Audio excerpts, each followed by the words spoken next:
Bon, bah, là, on va parler d'une BD en particulier, avec un auteur. Oui, un auteur qu'on aime particulièrement, Ah, vas-y, dis-le. c'est Émile Bravo. Et la BD dont on parlera particulièrement, c'est sa version de Spirou. Voilà. Oula, le E qui traîne. Émile Bravo, c'est un auteur que j'apprécie depuis pas mal d'années, que j'avais découvert en fait dans la série Une épatante aventure de Jules, qui était sortie d'abord chez Okapi, si je me souviens bien. Dans Okapi, une série où il s'adresse aux enfants et en même temps parle de relativité, parle de science, a un discours en fait qui est très drôle, un dessin qui est classique et en même temps très vif. Non, c'est vraiment un très très bon auteur. Bah, oui, il est à la fois dessinateur et scénariste, et il a un sens aigu de la pédagogie. Mm. C'est voilà, c'est ça, c'est première histoire des épatantes aventures de Jules. Jules va dans l'espace, va rencontrer bon, des extraterrestres. Et, Normal. et dans cette histoire, en gros, derrière l'histoire, Émile Bravo explique aux enfants la relativité d'Einstein, Oui, carrément. c'est pas courant. Et c'est parfaitement compréhensible. Mm. Voilà. C'est la notion de différence de temps, d'espace-temps, eh ben, il explique tout bêtement, quoi. Et notamment, bah, lui qui avait un petit frère qui était une sale teigne, Voilà. eh ben, il sera plus grand que lui, voire plus vieux que lui, quand Mm. il va revenir sur Terre, Il sera toujours une salteigne. malheureusement pour lui. Et donc, ben, il va pas s'en tenir là, Émile Bravo, sur cette série-là. Donc, il va s'attaquer au clonage, Mhm. à la manipulation génétique de l'ADN, tout ça. Celui-là, je sais plus. C'est sur la pollution. La pollution, en fait, et l'écologie en général. Et à chaque fois, c'est quand même. Là, c'est sur l'immortalité, non? Oui, c'est ça. Oui, oui. Et c'est incroyable ce qu'il peut faire dans chaque album. Mm. Hein, alors, moi, j'ai une petite appréhension, c'est que il transcrit très très bien la friction entre frères. Et l'histoire est super, mais alors, Ah, c'est ça qui t'a. j'ai un peu de mal Ah là-dessus. oui, oui. Mais bon, Il a un bon sens du gag, en fait, dans ses histoires. En fait, on pourrait faire le lien un petit peu avec les Simpsons, où en fait, tu as entre le père, la mère, le frère aîné, donc qui est et puis un bon sens de l'absurdité humaine. aussi, oui, aussi. Voilà. Donc, bah, ça, j'ai envie de dire, c'est sa série. Mm. Il en a fait d'autres, Biello, enfin Oui, quelques trucs, oui, notamment un truc assez délirant où il mélange les contes pour enfants avec les ours, mythe des trois ours. ah oui, c'est déjanté ça. C'est complètement déjanté avec Blanche-Neige, la Belle au Bois dormant, et ils sont tous plus crétins les uns que les autres, Mhm. mais c'est plutôt hilarant. Voilà. Donc voilà, en guise d'introduction d'Émile Bravo. Mhm. Et donc le journal Spirou, euh, en début 90, non, je sais plus. Pour les premiers Spirou Part, Ouais. oui, et donc le journal Spirou a créé une série qui s'appelait Spirou Part, où chaque auteur faisait un one-shot. Donc Euh, des auteurs pouvaient écrire le Spirou qu'ils auraient aimé lire. voilà. Voilà.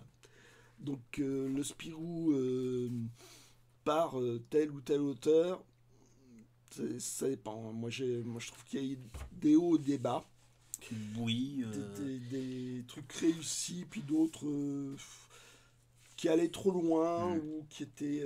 ouais, non. bah, le côté intéressant, c'était à la fois d'avoir une série, quelque part, en fait, c'est la problématique.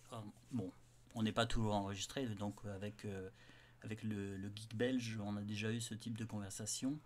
On lit Spirou depuis des années et les éditeurs ont toujours cherché à ce que le Spirou soit dans la revue depuis tout le temps, afin de maintenir un certain niveau des lecteurs. Oui, et puis bon, le personnage est emblématique de l'esprit du journal. Voilà. Et quelque part, cette tentative d'avoir des auteurs qui font des Spirou réguliers et que de temps en temps il y ait un Spirou par un autre dessinateur, c'est dans la même lignée, la même façon de penser des éditeurs. Là, on n'est pas tous. Ouais, moi j'aime bien les Spirou par. J'ai tendance à les préférer à la série.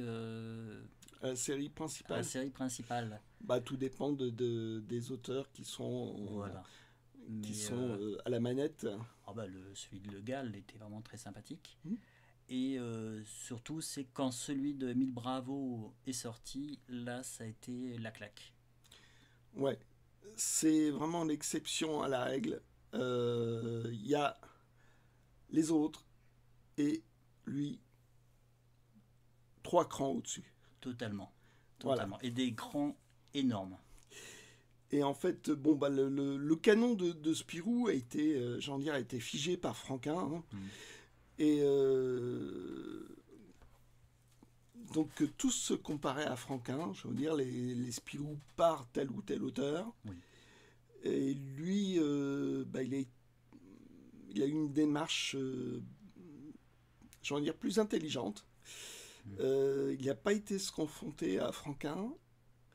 Il a été se confronter avant que n'arrive Franquin. Voilà, donc les premiers temps de Spirou, la qualité avant Franquin n'était pas vraiment là. Bon, c'était pas des mauvais auteurs, mais qui faisaient des scénarios à la petite semaine. C'est-à-dire que voilà, normal pour un quotidien, un hebdomadaire. D'une semaine à l'autre, ils improvisaient la suite de l'histoire.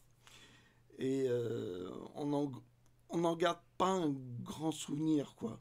Dire c'est plus voir comment c'est fait. Et quand Franquin est arrivé, il a mis ça a été le canon de Spirou avec les personnages secondaires, avec Champignac, avec le maire de Champignac, Zantafio. Tout a été mis en place. Mais avant, non. Il y avait ce qu'a fait Rob Vell, le dessinateur d'origine, puis JG. On n'en garde rien, quoi, pratiquement. Non. Bon, à part Spip, évidemment, qui a été introduit par Rob Vell.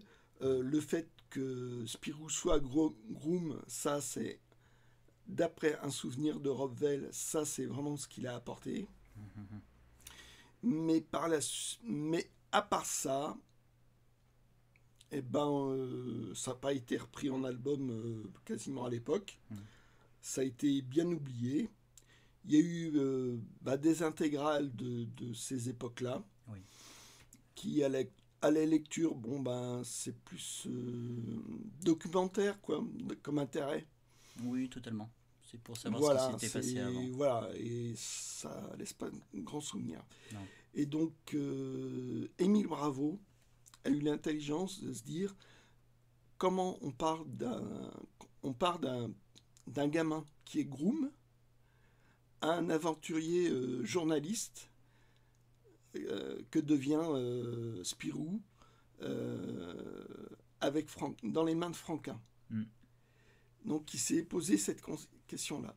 Et donc, il nous a pondu Spirou, le journal d'un ingénu. Donc, effectivement, il part de Rob Vell, de la situation que met Rob Vell. Donc, un groom qui va porter les valises des clients de l'hôtel Moustique. Je vais y arriver.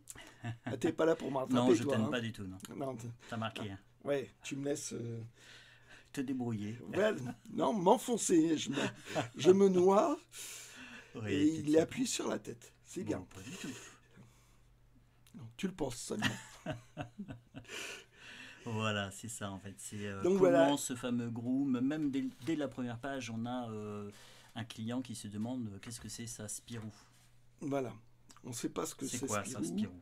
Voilà. Donc on voit Spirou avec les enfants. On retrouve le petit Maurice qui est là. Oui, qui va être utilisé par la suite. Enfin, qu'on retrouvera dans les BD de Franquin. Il en a fait un petit clin d'œil. Voilà. Voilà. Et Spirou est un gamin un peu plus grand que les autres. Hein. Il doit avoir Bon, grosso modo dans les... moi, je dirais 16-17.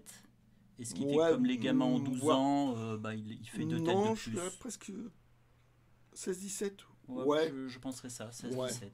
Ouais. Peut-être 15. Ouais. Ah, pour information, Maurice, c'est Maurice, ouais, tel qu'il le présente, c'était un clin d'œil de Franquin à l'auteur de Lucky Luke. voilà. Donc Maurice de Bévert dit Maurice. Mm. Donc ils étaient potes. Mm. Et donc hop, Il s'est Franquin amusé à Franklin glissait dans ses BD Maurice. Mm. Et Maurice a glissé Franquin dans ses BD. Ah oui, c'était un shérif. Ouais. Un shérif un peu Sous l'ographe, je crois. ouais, Je sais ouais, plus. c'est Enfin bref. très mou. Donc il se mettait. Il se faisait des petits pics.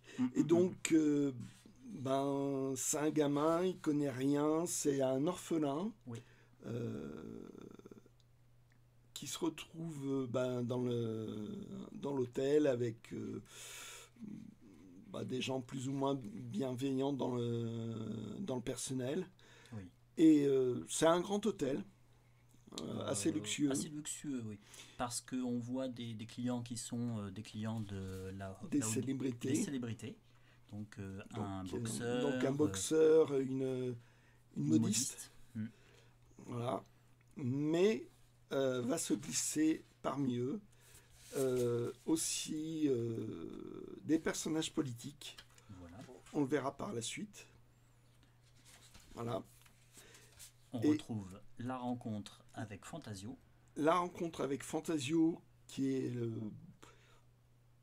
un journaliste pas sérieux. Hein, oui, disons qu'il cherche en fait, ça serait un journaliste qui serait dans...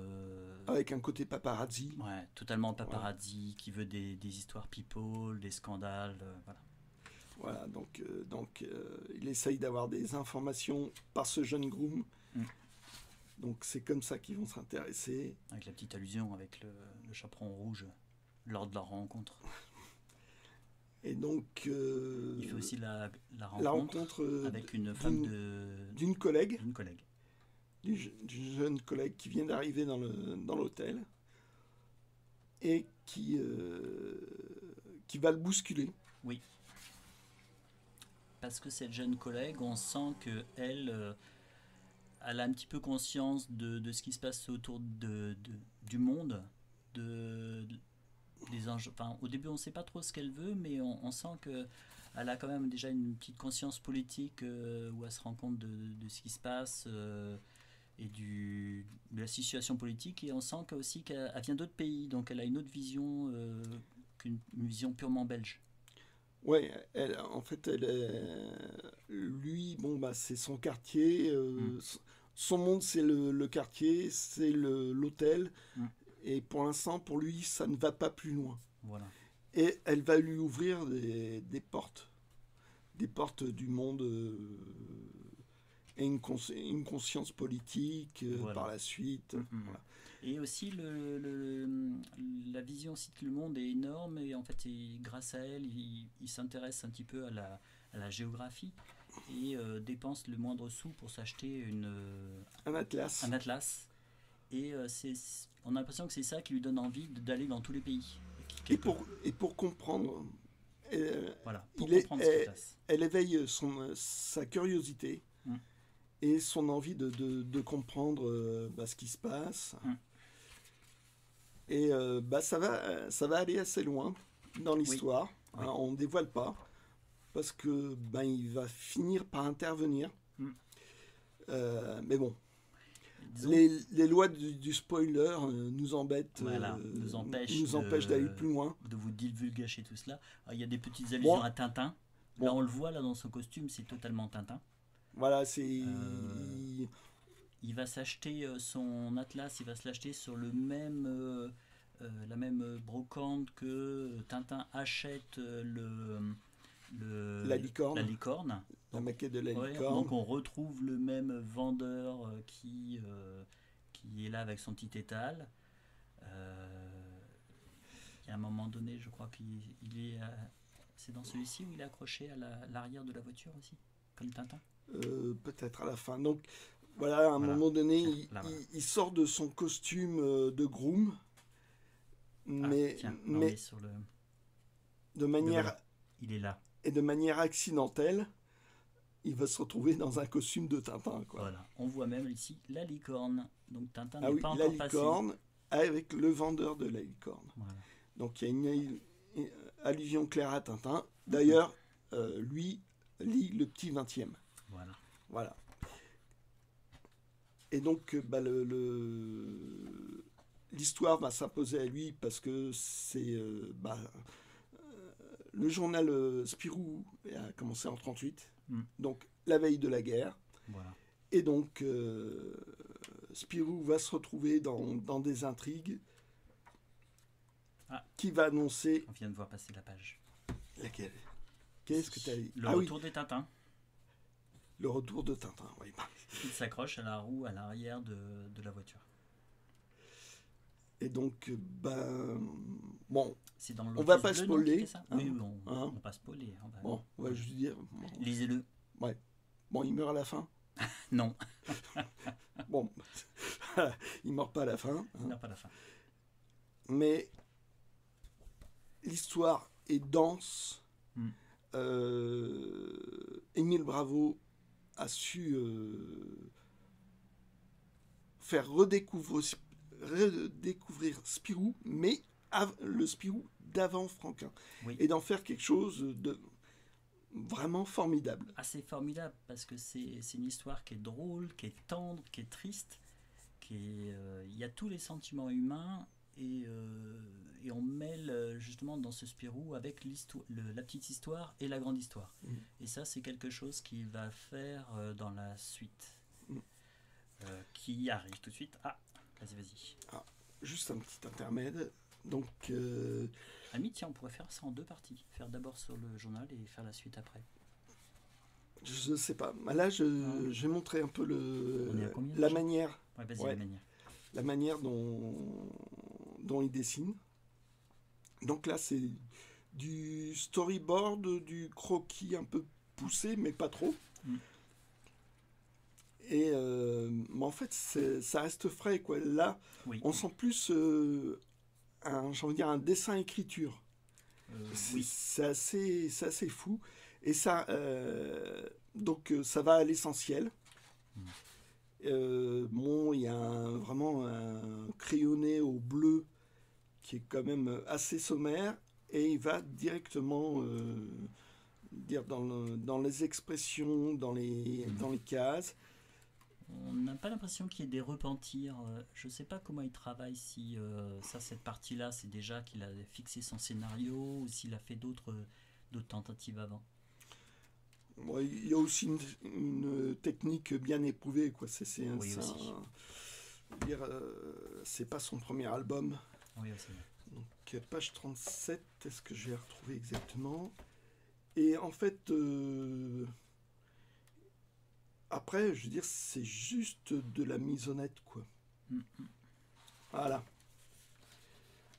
Donc voilà, Ouais. tel qu'il le fait en croquis. Et là, le finalisé. Ouais, autant, tu vois, tu as des personnages qu'il a enlevés, je pense, pour éviter qu'ils soient en plein milieu de Oui, l'image. pour éclaircir. Ouais. Autant des fois, tu as des vignettes. Ouais, on voit mon doigt. Là, il est pratiquement. Il a vraiment en main déjà le visage. Et là, il y a l'essentiel. Ah, il y a ce pipe qui a été rajouté là. Il y a l'essentiel. Mm. Les gestes sont précis. Oui, totalement. C'est vraiment une mise honnête, quoi. Ah, il a vraiment tout. Donc, c'est impressionnant. Voilà, il rajoute pas grand-chose, quoi. Mais l'histoire est là, elle est dense. Et au moment de la sortie de la BD, donc là, voilà, hop, publicité dans le journal Spirou. C'est lors des 70 ans du journal. Et pour il y ça, a la loi du plus fort. Et il avait fait un petit récit complet pour les 70 ans. Voilà, qui se situe avant le journal d'Anna Génu. Voilà. Et qui n'est pas dans l'album, malheureusement. Si, il est dans une édition. Il est dans la réédition. Ouais, il est dans une réédition, je crois, qui est sortie en 2018 ou 2008. Non, 2018. Voilà. Sauf que... Je ne l'ai pas acheté à ce moment-là. Donc, nous, on l'a acheté avant. Donc, pour avoir cette petite histoire qui est vraiment essentielle, qui rajoute quelque chose et qui est terrible, qui est terrible, vraiment terrible. L'histoire, c'est fou. Oui, c'est quand même un enfant qui, on sent la pauvreté, le fait des fois il a faim. C'est pas un héros qui a tout. C'est en fait quand il est groom, c'est qu'en fait c'est pour éviter de mourir de faim. Ouais, et puis bon, voilà, il est orphelin. Oui. C'est de Dickens. Hein. Ah, c'est proche de Dickens. Mais alors, l'histoire est formidable. Oui. Voilà. Et donc, il y a eu beaucoup de succès. La bande dessinée a eu beaucoup de prix. Et alors je ne sais pas si ce sont les éditions Dupuis qui l'ont relancé parce qu'ils souhaitaient qu'il fasse la suite. Et j'avais lu quelque part, alors il me semble toujours que se méfier à sa mémoire. Il me semble que c'est le journal qui l'a relancé. Et lui avait dit, moi j'aimerais bien faire Spirou pendant toute la Seconde Guerre mondiale, mais ça ferait beaucoup de pages. Et j'ai l'impression que Dupuis a dit banco. Donc on aurait pu se contenter de ça. Et il a fait la suite. Et il en a fait plus. On s'arrête là pour une première partie ? Ouais, tant pis pour vous. Ouais, c'est triste. Hein. Ah ouais. Bon, à bientôt. À bientôt. Ou pas.